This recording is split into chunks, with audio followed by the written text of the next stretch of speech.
Panamá, que lo implementó en 28 municipios, luego fue Guatemala, que ayer eran 50 y al final acabamos solo con 16 municipios, Costa Rica fueron 25 municipios, Paraguay creo que fueron 20, y desde el 2010 y 11 que se implementó en esos países ha habido acercamientos con otros países. Por ejemplo, en Oruro, un departamento de Bolivia, que es principalmente indígena, se implementó también en los 16 municipios, y luego ha habido acercamientos con estados o departamentos en México, en Ecuador, en Colombia, etc. Ahora mismo se sigue manteniendo en esos países que os contaba y para este mes de julio está previsto implementarlo aquí en Guatemala por segunda vez en 50 municipios. Y en este caso la coordinación se va a hacer con INAH y con la NAM, con la Asociación Nacional de Municipalidades. La diferencia con la vez anterior es que para de alguna manera darle sostenibilidad al proyecto o al programa y que estas municipalidades, cuando haya elecciones dentro de 1 año y medio, 2 años, no se caigan, se ha hecho una coordinación un poco más amplia, ¿no? Entonces, INAH, que trabaja también como gobierno electrónico y con municipalidades, pues va a ser uno de los socios. En la Asociación Nacional de Municipalidades, por supuesto, pues ellos llevan la parte de la MUNIS, pero también se está coordinando con USAID, que tiene un proyecto de gobiernos locales y tiene unas municipalidades trabajando en ese proyecto, con GIZ. El otro día se presentó también a la Procuraduría de Derechos Humanos porque la PDH lleva todo el tema de ley de acceso a la información y una de las herramientas que queremos para estas municipalidades son portales con acceso a la información pública. Entonces la PDH le va a dar soporte institucional. ¿Quién más? Pues con SEGEPLAN, por ejemplo, por todo el tema de los proyectos, con los consejos departamentales de desarrollo, por la parte de los proyectos que se presentan a través de los poderes. Bueno, estamos buscando alianzas, como digo, con varias instituciones para que ya no sea solo con la NAM y con INAH, sino que entre todos le demos mucho más empuje y cuando dentro de 1 año y medio venga un alcalde nuevo diga no, señores, esto está implementado, esto está funcionando y aunque cambie el alcalde, el programa tiene que seguir, ¿no? Esa es una de las diferencias más sustanciales. ¿En qué consiste el proyecto o el programa? El programa tiene primero una fase que es la de empoderamiento de las autoridades locales, la voluntad política de las autoridades. Se hace una convocatoria abierta a todas las municipalidades del país. De esa convocatoria, que lo vamos a trabajar la semana que viene con la NAM, nosotros queremos hacerlo en 50, pero si de repente encontramos 100 municipalidades que sí tengan interés, pues haríamos un primer Julieta ahora y otro después, o hoy tenemos que acordar con vosotros y con la OEA cómo se va a poner en marcha. Pero la idea son 50 años. La primera fase, como decía, es la voluntad política de los alcaldes. Se convoca a los alcaldes a una reunión aquí, se les habla de gobierno electrónico, se les enseñan ejemplos. Se traen alcaldes de Guatemala y algunos alcaldes de Latinoamérica que tengan una buena experiencia y se les convence. Después de eso, el alcalde tiene que nombrar un gerente MUNED municipal, que sería un poco mi caso en Pazú desde hace 7 años, y un equipo MUNED, que son ya personas de la MUNI. El gerente pues puede ser el director de la Oficina Municipal de Planificación, la DNP, o puede ser alguien de tesorería, de secretaría, o de servicios municipales, alguien que ya está en la MUNI y que de alguna manera tiene una visión estratégica del municipio y no como ha pasado en algunas municipalidades que el alcalde dice, uy, gobierno electrónico, venga, el informático de la MUNI, de esa no es la idea, o el computín, como decimos en los pueblos. El computín sabe mucho de computadoras, pero a lo mejor no tiene la visión estratégica que tiene el de la DMP, entonces se prefiere que el gerente sea alguien con esa visión. Y el equipo lo conforman entre 8 y 10 personas de distintas oficinas de la MUNI. Bueno, una vez que se conforma el equipo, ellos reciben un curso que es un curso que imparte el Departamento de Formación de la OEA, que se llama Introducción a la Formulación de Estrategia de Gobierno Electrónico. Es un curso virtual que la OEA ha dado ya a unos 6.000 funcionarios y que en este caso se adapta al entorno municipal, ¿verdad? Para ese curso se hacen antes 4 diagnósticos municipales, que son un diagnóstico de tecnología, uno de finanzas, uno de transparencia y otro de participación ciudadana, y con la respuesta de esos diagnósticos se formula la estrategia. Esa estrategia que la hacen con todo el equipo y con un consultor que les apoya, luego se pone en marcha. Claro, la estrategia puede ser de aquí a 10 años y pues en 1 o 2 años no da tiempo a poner todo en marcha, pero se empiezan a hacer pequeñas acciones con el objetivo de sí lograr esa estrategia a largo plazo. Y después de esa fase, la última es la implementación de una serie de herramientas. La primera herramienta, un portal web en el cual en la edición anterior se siguió el modelo del árbol de contenidos que tenía Pazú y que ahora pues se puede revisar y poner otro árbol de contenidos. pero en aquel momento se hizo ese porque sí respondía un poco a toda la idiosincrasia de los municipios medianos de Guatemala. De repente habrá que cambiar alguna cosa, puesto que puede haber municipios grandes. En ese portal se ponen contenidos de todo tipo y principalmente contenidos de ley de acceso a la información pública. Entonces, o creamos una herramienta de datos abiertos en esos 10 municipios que te decía Luis, o dentro del portal ponemos una pestaña de datos abiertos. Depende de lo que la MUNI vaya empezando a manejar, eso tenemos que ver. Entonces, la primera herramienta sería un portal, luego como aquí tenemos Guatecompras, potenciaríamos mucho más la visibilidad de Guatecompras a través del portal. Ahora tú puedes entrar en Guatecompras y ver lo que hay en cada MUNI, pero la gente de los municipios no entra en Guatecompras. Entonces, si tú desde el portal visibilizas más proyectos de tu MUNI, entra y te manda a la página directa de, yo que sé, de Zumpango, de Guatecompras, pues el usuario final o el vecino tiene más información. ¿Vale? Otra herramienta sería de trámites, y aquí un poco lo que nos contaba Luis, de lo que nos vais a hablar a vosotros, o de una herramienta que es Kipux, que ya hemos conocido en Ecuador, que están funcionando en Ecuador, que me imagino que es similar a la vuestra, pues nos gustaría implementarla también como una herramienta del programa. Primero, la conoceríamos con vosotros, veríamos la disponibilidad, los municipios pilotos donde creo que lo vais a implementar, y de repente pues meterla como parte también de la estrategia de los municipios generales de Unión. Otra herramienta de participación ciudadana, y la OEA ya tiene una herramienta en la cual es de quejas, reclamos e información general, ¿verdad? Cuando tú haces un seguimiento de tickets de la información que se pide o de reclamo, el alcalde puede visualizar quién está pidiendo, qué cosas, etc. Y luego hay una última herramienta que también tiene diseñada la OEA, que es de Munisegura, y es a través de un sistema de mapas donde lo que se pretende es que tanto temas de desastres meteorológicos, desastres naturales, como de violencia pueda ser mapeado y se le pueda dar un seguimiento, ¿no? Ese es el paquete que en principio se tiene previsto implementar, pero de repente, lo que sea, aquí por ejemplo en Guatemala está Espantacacos, no sé si vosotros lo seguís, y Espantacacos funciona muy bien en Guate, claro, a lo mejor en los pueblos no, porque los mapas de los pueblos no son tan buenos, pero de repente hay una herramienta que decimos entre todos, oye, implementemos esto en estos municipios porque funciona, la ponemos en marcha. La gente de Segeplan tiene ahora, está en prueba también con otra herramienta que es unir los proyectos de desarrollo que hacen las DNPs unido al presupuesto municipal y ahí unido a la Contraloría. Entonces, esa herramienta, que también tenemos que conocer un día por la gente de Segeplan y que la van a hacer como prueba piloto en una serie de municipios, a lo mejor estratégicamente interesa que estos 50 también la tengan. Sigemuni, eso es. Entonces, todo eso es un poco lo que comentaba antes con Luis, el programa está abierto a que todo lo que sea fortalecerlo, bienvenido sea. Y si además el producto 100% chapín, mejor todavía.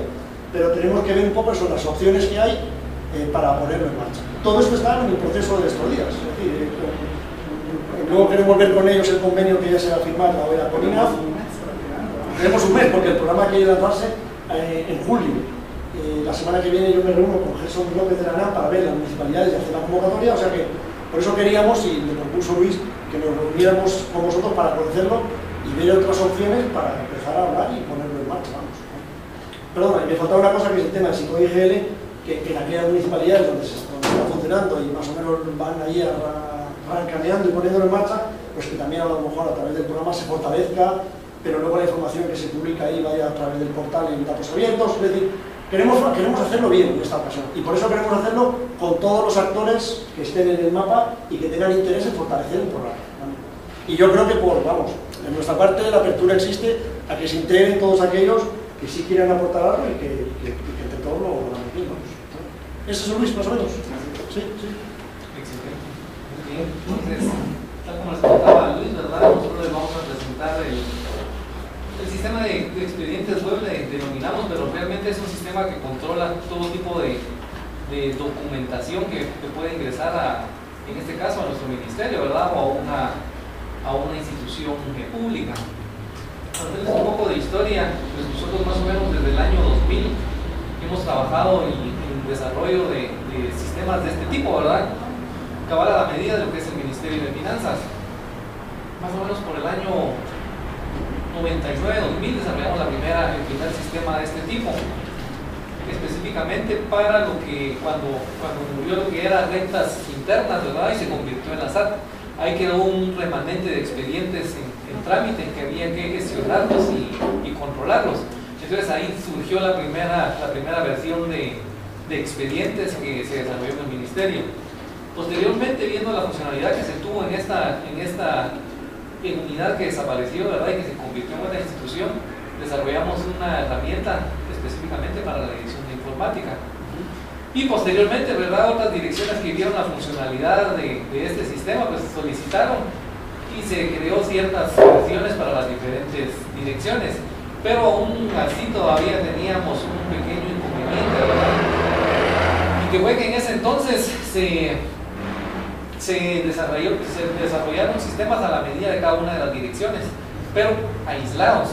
Entonces el problema que nos daba era de que cuando venía un expediente, un oficio o cualquier documento y se quería gestionar, ¿verdad?, a cada dirección que tenía sistemas diferentes le asignaba un número diferente y cada quien lo manejaba en su sistema el que tuviera, ¿verdad?, porque nosotros lo habíamos desarrollado o el que ellos hubieran adquirido. Perdona, cuando hablas de cada dirección dentro de finanzas. Así es. ¿Cuántas direcciones hay? Ahorita hay como 22 más o menos. Entonces era bien complicado poder identificar o localizar un documento, ¿verdad?, seguirle una ruta, se volvió bien complejo. Entonces probamos en el transcurso de los años, ¿verdad?, diferentes herramientas. Inclusive se compró una herramienta que ya venía, digamos, empaquetada, pero las necesidades, ¿verdad?, de los usuarios en el ministerio pues hacían que en un momento determinado se quedara corta la herramienta. Y a la vez, digamos, muchas de esas herramientas también se basaban en procesos. Entonces había que hacer un levantado en proceso, había que pagar una consultoría que se llevaba a veces hasta un año levantando el proceso. Cuando montaban el proceso a la herramienta, les daba la casualidad que el usuario decía que la herramienta no funcionaba, ¿verdad? Y lo que pasaba era que el proceso realmente no había sido levantado tal y como se realizaban las cosas en la realidad, en el trabajo en sí de la dirección.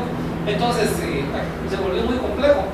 Entonces decidimos nosotros venir y crear mejor ya una herramienta a la medida de nosotros, en donde en un momento determinado nosotros pudiéramos parametrizar bien también el cómo íbamos a trabajar esos procesos y cómo los íbamos a plasmar en la herramienta.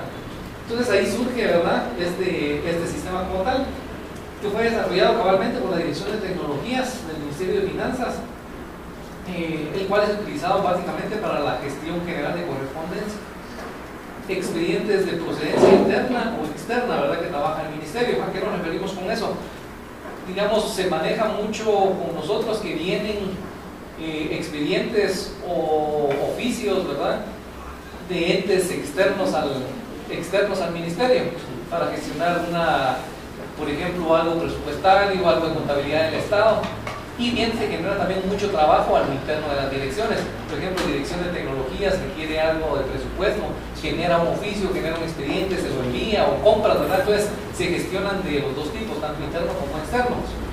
¿Con qué finalidad? Pues una era llevar el control y el flujo de vida de la correspondencia, ¿verdad?, tanto de expedientes como de oficios o cualquier documento que generara trabajo. Digamos que esa es la premisa que nosotros tenemos. Al sistema metemos todo documento que vaya a generar trabajo y que haya necesidad de generarle un seguimiento. Por ejemplo, si viene un documento específicamente para mí informativo, pues probablemente no entre al sistema, ¿verdad?, eso no va a generar ningún trabajo.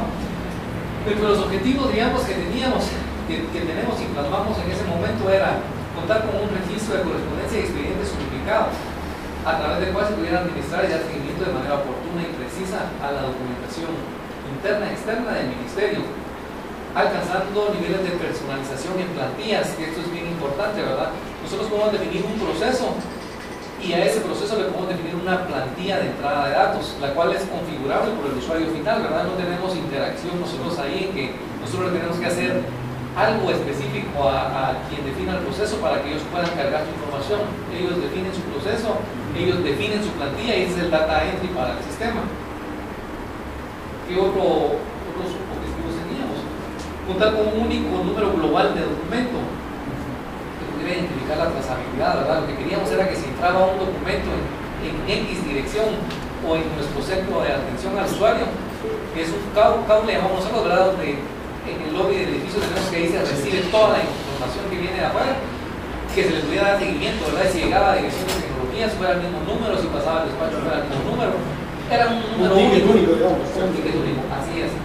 tener un registro de ruta crítica, ¿verdad? Que contenga las fases por donde ha transitado el documento, así como los usuarios que han intervenido y los tiempos en cada uno de ellos. El otro objetivo era reducir los tiempos de gestión de documentos, facilitar la localización y contar con una copia digital de la documentación, que esa es una parte importante, ¿verdad? Ya que la herramienta nosotros venimos y le podemos ir cargando los documentos que se vayan generando en el transcurso del proceso, y esos van acompañando el seguimiento del expediente.